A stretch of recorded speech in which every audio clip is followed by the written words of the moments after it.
Ma fille et mes petits-enfants ont le Covid depuis 4 jours. Pourrais-je passer Noël avec eux?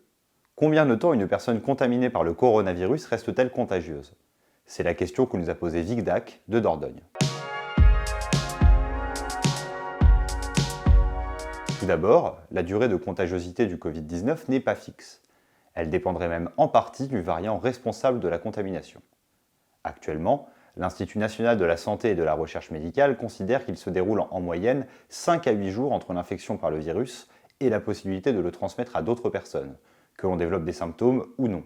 Toujours selon l'étude sur laquelle s'appuie l'INSERM, une personne contaminée par le coronavirus est contagieuse dès la période d'incubation, entre 2 et 3 jours avant les premiers symptômes.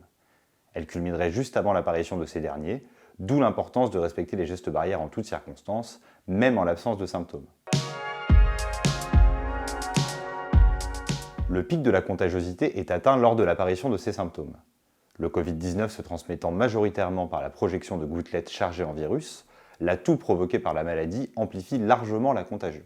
Ce risque diminue ensuite progressivement à partir du 7e jour suivant l'apparition des symptômes.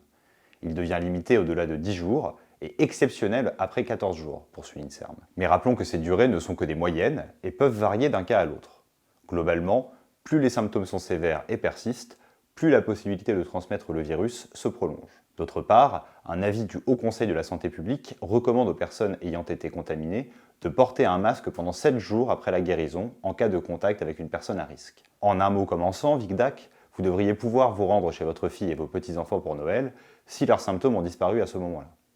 Si leur convalescence date de moins d'une semaine, veillez tout de même à respecter les gestes barrières autant que faire se peut.